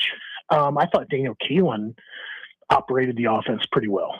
I mentioned in Tunnel Talk, and I think Sipple or Sean Callahan might have too, that we have been hearing some really good things about Jamal Rule, and we included in Tunnel Talk on Friday that one such source told me leading up to the spring game last week, don't be surprised if Jamal Rule is number one at some point.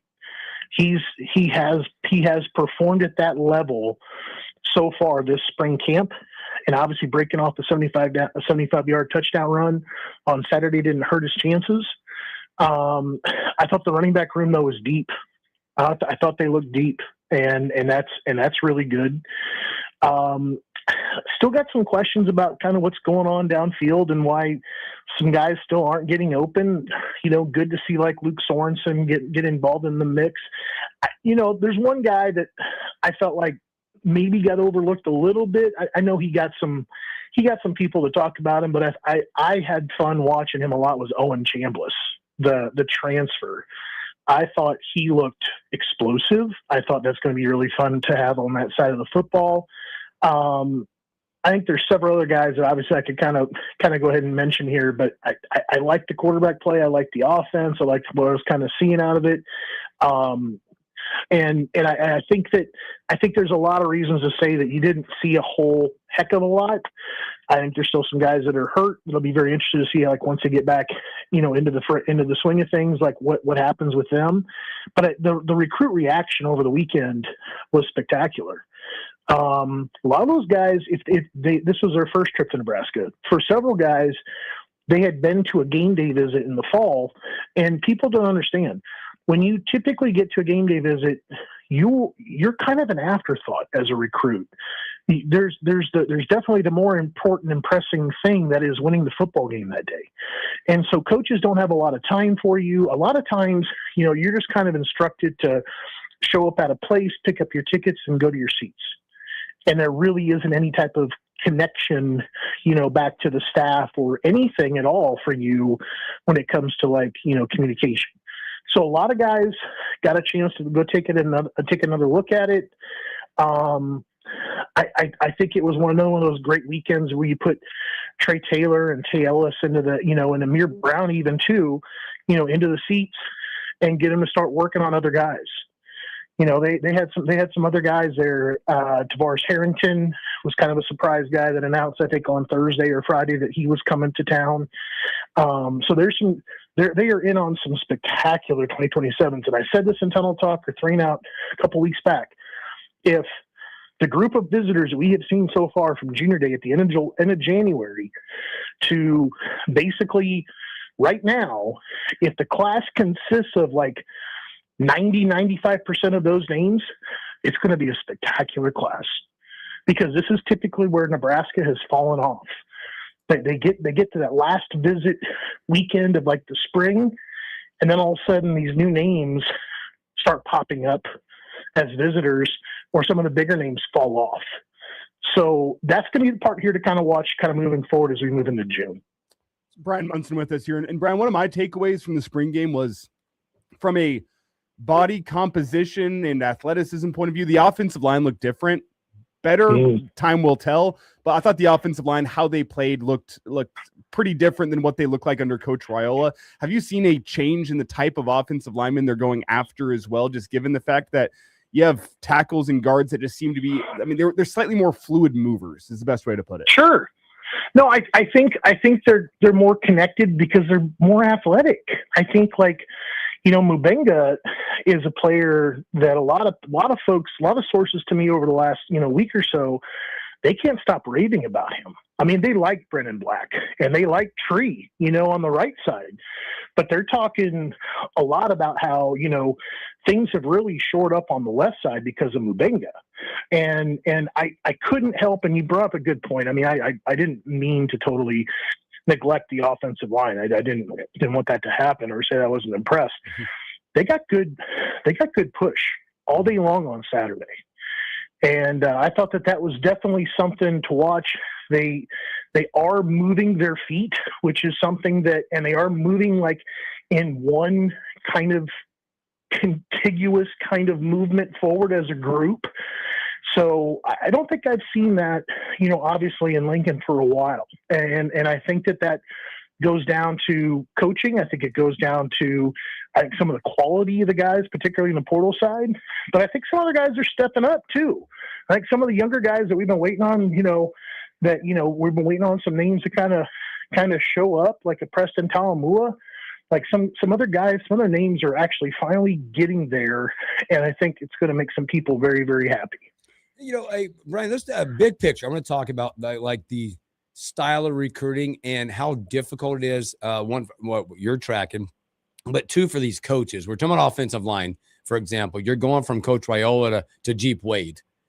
Talk about the difficulties of changing stylistic, the kid you're recruiting, and how hard it is to start that momentum, because it's a different kid, right? Like it could be wide receiver, whatever. You change coach, you change recruiting tactics, you change the kid. Yeah, and I think that's why Jeep Wade has been so effective very early on. He is a passionate recruiter for Nebraska. He has stepped up communication. He's recognized, I think, and evaluated some guys differently. Like, look at Barrett Cottrell. Barrett Cottrell is a guy, Nebraska's obviously known about him, under Matt Rule for several years. Just down the road from Lincoln there in Ashland, and it takes Jeep Wade, to come to Lincoln, sit down, take a look at some of his track film, maybe put Matt Rule, in the basketball, gym, to watch him play a basketball game, and all of a sudden there's a new offer, and you talk to then guys like Kyler Kuhn, and you talk to other offensive linemen from around the country, where, things have gone from like a 3 to a 10 when it comes to communication. And I think stylistically, that is one thing that I remember so many guys bringing up, that, Coach Raiola used to do things differently. It was a different style. It was a different technique than what they had been kind of taught to do. But Coach Raiola supposedly had a style and had a way of kind of getting all the players, on board and working within that new style, that new technique. I've not heard that kind of wording at all yet.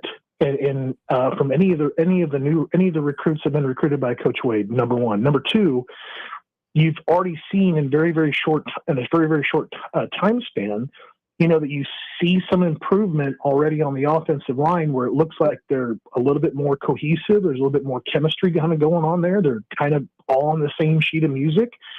And I think that there's probably a good reason to throw some credit again, Coach Wade's way. So I think that I'm very optimistic about how things are kind of moving forward. I think I'm very optimistic, I'd say, as well, about Coach Brown. I think Coach Brown is doing an excellent job on the defensive side of the football as well, and I think it's going to really pay off for him this year when it comes to recruiting. And follow up on that, in your opinion, following this, has that been a knock on Nebraska at times in recruiting? Is the inconsistency of cohesiveness with this group? Because now you look on defense, right? Defensive side, you've got guys that have been together now that can have a same recruiting mantra, but churn has really hurt Nebraska, in my opinion, on the recruiting side. Sure, but you hadn't seen that churn in the offensive line room, and that room has been consistent. But then if you get into that consistency, you will spot time periods of inconsistency where the board looked full, and then 3 months later it was pretty bare. Mm-hmm. Like you can say whatever that maybe potentially what you want to about maybe drilling down to your guys, but I think that there's obviously some other guys that were higher rated, higher ranked, that ended up going to other places and doing other things. And I think if you reconnected with that, you'd understand like there was a lack of communication. I've even gotten from like the 2027 guys this year, there was a lack of communication, and Coach Wade has filled in that gap. So I think it's the reason why several guys are still considering Nebraska that I feel like probably this time last year wouldn't have been. They would have moved on by now. So I think that the credit belongs to the coaching staff now and how they are being consistent with their communication. And I think that, instead of having like to pick and choose around the roster, around the coaching staff and say who the best recruiters are on the staff, you got a really good group of recruiters now. Mm-hmm. You got some really, really, really, between Barthel and Williams and Wade and Brown and Dvorak, you got some guys in Thomas. You got some guys that can actually go out there now, I think, really do a solid evaluation and do a great job recruiting for Nebraska. Brian Munson with us here. And Brian, as we look ahead here, we're obviously going to be circling which guys were in town this weekend. They're going to be coming back this summer. And with those guys, how much do you think the results on the field are going to matter in 2026 as Nebraska looks to fill out that 2027 class? I think that there's gonna be some of that. I think that a lot of guys are still very keen to the idea that things are on an upward trajectory under Matt Rule. Like they're still selling him on the potential of the program. Like if you're talking like 2027 class interested in the 2026 season, a lot of these guys are going to be off the board, come July, come August. Nebraska will have 90+% of their class, done basically by the end of July. So there may be some guys that if the wheels fall completely off, that it may be unavoidable to keep them from kind of looking around if there's just a lack of success overall. But I think, Nebraska, the recruits this year for Nebraska have already got a strong sense of what Nebraska has done in the first, the last couple of years, even, when it comes to Matt Rule, because most of these guys were, either kind of that fall 2025 guy or, spring 2025 into summer 2025 guy. And now they're back on campus now that they're there for their third, fourth, fifth time, in a lot of cases. And those are the guys there that they've already have a pretty good understanding about what's going on. Like I said, the wheels have to be completely off this fall to really have an impact, I think, with this current group of 2027 recruits. Again, we're speaking to Brian Munson with HuskerOnline.com. Well, Brian, this is a unique time. Spring is done, and it's not April yet. Like this is you got 2 more weeks before the evaluation period even opens up. I know. I think it's unique. Talk about that. Is it a benefit that we're done right now, that it opens up the recruiting world in a few weeks? We get all our ducks in a row, whatever. Or just talk through that, because it's the first time it's ever happened. Well, I think if I were the one that kind of put this thing together and I got this free 2 weeks to kind of get things, pulled together. This is about pulling together a plan. You want to understand right now, who are the guys that you need to go out and see in April? Who are the guys right now that are going to need some more convincing to come back in for an official visit? I think that this also comes down to getting guys ranked correctly on your board. I think you also want to do an assessment on, who are the possibilities, to kind of pull into the class. Are all the guys a take? I would assume that they are. That you're not really rated, guys one or the other. That if you got them coming in for an official visit, they're a take, and not take if you run out of room in the class. I think you want to understand your numbers and have all that stuff kind of figured out. This is a big reconciliation period for me. I would want to sit down and have that idea about where the coaches are going April 15th, who are the 2028s that I'll be calling at midnight to reach out to in June. Or actually when it's not in June, maybe it might be June 1st. So I would want to have that all figured out as well. And then just make sure that I have my board ranked properly and I have no questions about the guys that are on it. Brian Munson with us here. And Brian, before I get you out, some NFL news coming down this morning. Whoa. The next 2 teams, this is not anything like major, but it is, I enjoy it. The next 2 teams for Hard Knocks have been announced. How about the defending Super Bowl champs, the Seattle Seahawks, here this year in 2026? And then the runner-ups, the New England Patriots, coming in 2027. Any thoughts? Are you going to be watching Hard Knocks to see the Super Bowl champs, the defending Super Bowl champs, I should say? Well, we are very big Jackson Smith and Jigba fans in this, and we could not be prouder of that kid. So very, very excited to see him and listen to him. He's a very mature kid, always been a very mature kid. I'll keep calling him a kid even if he has $140 million. And I get a kick out of Vrabel. I've always said this. I told the Patriot fans that when I was there up in Buffalo when they beat us on Sunday night television, I said, I am such a big fan of Vrabel. I really hate the fact that you guys hired him. And I've been watching him go through pro days and actually working out offensive tackles with his own body and his own hands and getting in and doing drills with guys on hand placement, testing strength, testing, their base, their footing, all those kinds of things. He's exactly the kind of coach I would have loved to have played for if I would ever have the opportunity to do that. But yeah, that's an interesting group. Looking really forward to seeing Jackson on TV then this fall. Brian, I have to ask you because I'm alerting everybody what tomorrow is. It's one of the least favorite days of my life tomorrow because it's April 1st. We all know what people like to do. Is there a person in your house most likely to cause problems tomorrow? It's going to be my youngest son. He is the quiet, joking sniper around here. Like we just, you totally don't think he's up to anything, and then you realize he's been up to no good, and he's been planning stuff for a while, and it's so surprising that you would never think in a million years that he's really putting you on until it finally backfires on you and blows up in your face. So yes, keeping an eye on the youngest son for sure. Yeah, I told my kids, leave me alone tomorrow. I already know. I told him this morning. I already know. Just need to let all the Husker faithful know out there, though, too. Just please remember what day it is. Yes. Don't be retweeting stuff on Twitter.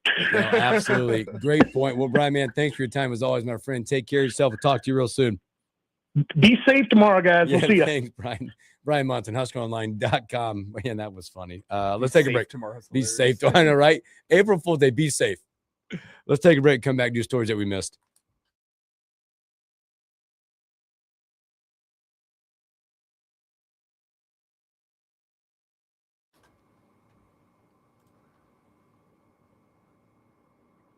It's a great story. This is all of us.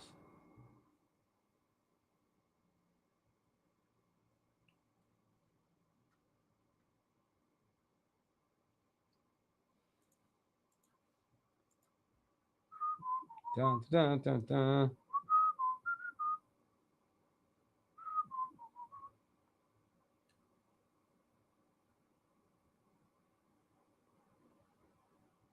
Yikes.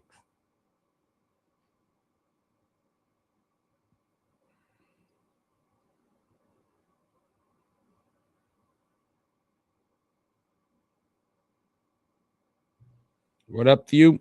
Morning, Shane. Thew said his daughter would see someone in Iowa shirt and ask, only thing clean today?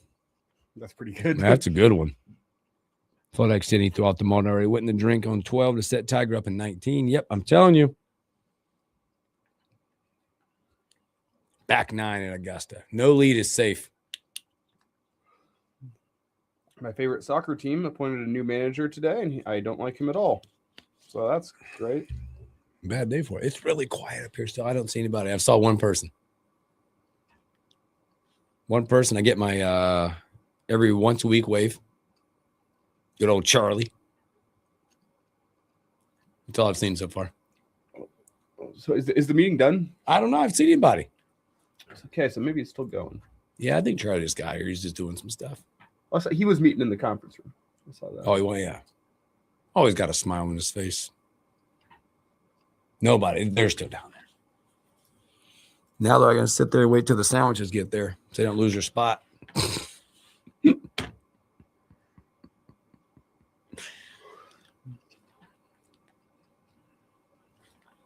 Arlo.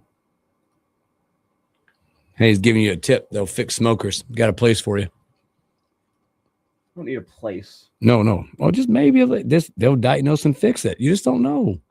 Hey, he's just giving you the idea just in case desperate times call for desperate measures. Okay. If you put it like that. You're going to get to a point of like, what time is the right, like, when do I need to be fixed by?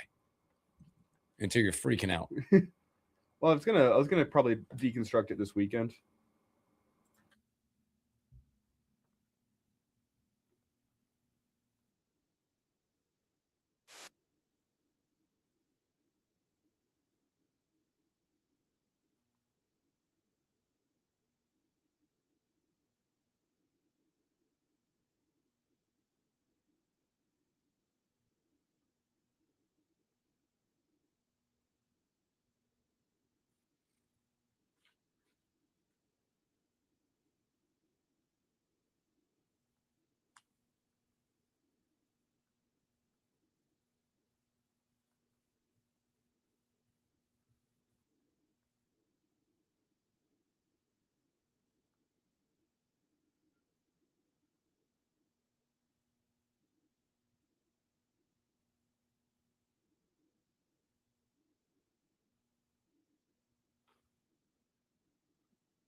Okay, we are coming back.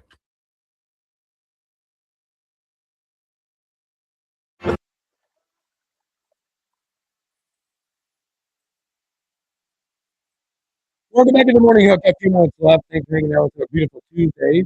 Special thanks to Brad Mott from HustlerOnline.com. A lot of fun. Let's jump into stories that we missed. I didn't hear the end of this right there. I love it. There we go. The stories we missed. The morning hookup. Boy, did you see the confusion yesterday with Anthony Edwards? No. So apparently he was in the lineup, right? Starting lineup. But then announced to the crowd, but he was nowhere to be seen. He was replaced in the lineup by Mike Conley. Edwards finally made the way to the court and checked in with 2-1 into play. 2 minutes after the game started, he made it. They asked him after the game. Nature calls. Happens. He had to go to the potty. Happens to the best of them. He had to go to the potty. He stopped short of saying it, but he said, nature calls. He missed his opening 2 minutes of the game on the you-know-what. That's all of us, buddy. I'm trying to get this converted, but this is making the rounds this morning. Justice and Bobby's call. Oh, yeah. Just played. This is awesome. You need to give me what I need to. I'll get you another one. Have you seen this? This Nationals right-handed hitter, Joey Weimer, a historically not good hitter, like a 200 career hitter. See how he's opened up his season? No. He entered Monday 6 for 6, 2 walks in the season. He went 2 for 2 to begin the night. Also, right now, longest streak of reaching safely to base to beginning a major league season. He's tied it. His first 10 at bats, safe 10 times. Wow. That's tying Carlos Delgado, by the way, at 10. A 213 career hitter. His first 10 at bats, including walks, safely 10 times. He'll try to break it next game. Interesting. That's pretty cool. I got Bobby and Justice's call ready to go. Let's go. So this is Nebraska Vandy, the final few moments, finally making the rounds on Twitter. We have both these guys on the air here on KFOR. Plenty hear Justice a couple times a week on the Average Joe Sports Show. So here's their final call as Nebraska takes down Vandy to advance to the Sweet 16. 8-second difference between game and shot. Vanderbilt does have a timeout if they want to use it. Basketball right side in the hands of Tyler Tanner. 22 seconds to go. And Nebraska going back man-to-man here, Bobby. Tanner dribbles in the lane, lost it for a moment on Hoiberg. Trying to muscle his way and gets double teamed. Went back down. Nickel has it in the left corner. Skips inside. Bing goes up off the window. No. Rebound grab by Sanford. Nebraska has 2 timeouts. Will they use one? Sanford has it with 6. With 5. Frager in the lane. Goes up. Lays it in. 2 seconds to go. Nebraska in front. Timeout mark by 10. 2.2 on the game clock. Huskers in front by 2. 74-72. Will Hoiberg want to burn a timeout? They have to get it in somewhere. They get it into Tanner. Tanner from beyond half court. No good. And rattled out. Halfway down. The Huskers, for the first time ever, are going to the Sweet 16. That there is what a blessing it is to have the program at University of Nebraska. Yeah. That's incredible. From student broadcasters. Yes. By the way, as they were calling it, I vividly remember where I was in that spot, in that arena. And did you hear how they let the collective silence happen? Because that's what it was. And then boom. Yeah. History. Let it be known, those guys, I've seen the work that they put in. Those guys work so hard on their craft. I'm glad to see them getting a little bit of recognition going around today because, I mean, Bobby in the month of March, I think, did something stupid like 44 games in 30 days with the high school basketball tournaments going on in downtown Lincoln, Nebraska basketball. I think it was 44 games in 30 days. We've heard Justice all year long on KFOR during high school basketball games for us. Those guys are incredibly talented. You heard it. Just also kind of fun to be able to relive that moment. Oh, it was. Yeah, that was good. Boy, that was good. Tomorrow, how about Husker legend Henry T. Buchanan coming back with us? We'll recap Nebraska with him. Also kind of preview the offseason. Yeah, preview the offseason. Excuse me. Preview the offseason. I will do that. More of this day in sports moments. We'll probably do some football. No pranks tomorrow. No promises. We could mess with YZ. How do you want to do that? I don't know. He doesn't know enough. Mess with the new kid. I don't know what we do. What on the board here could I screw up? Yeah, that wouldn't affect the quality of our show. Yeah, you can't mess up the show. Yeah, that's a problem. But make him have thoughts of like, I just want to have him come in and just like look at something and go, it doesn't look right. And see him try to fix it himself until he has to ask. Yeah, that's kind of what I'm. Can you? No, we don't want to mess with the chair. There's enough broke stuff around here anyway. We'll brainstorm this. We'll brainstorm this. But Henry T tomorrow, YZ will be back. Yeah, and a whole lot. We'll start maybe some more Masters. Recap Husker baseball. Husker baseball. Yeah, we got Nebraska Creighton tonight. Softball too. Yeah, against Creighton. Okay, are they all up there? Mm-hmm. Let's go take down O-Town. Lincoln on top. Lincoln on top. Boy, thank you guys. So much fun. I'm nervous to leave the studio, so we might be here for a while. Yeah, I'm curious. Yeah, get the I recap. haven't seen anyone or heard anyone. No, it's just Charlie over here doing an interview. That's it. There's two down there. So you guys are awesome. Thanks for hanging out with us on a Tuesday. Oh boy, have a great Tuesday. We'll catch you on a hump day.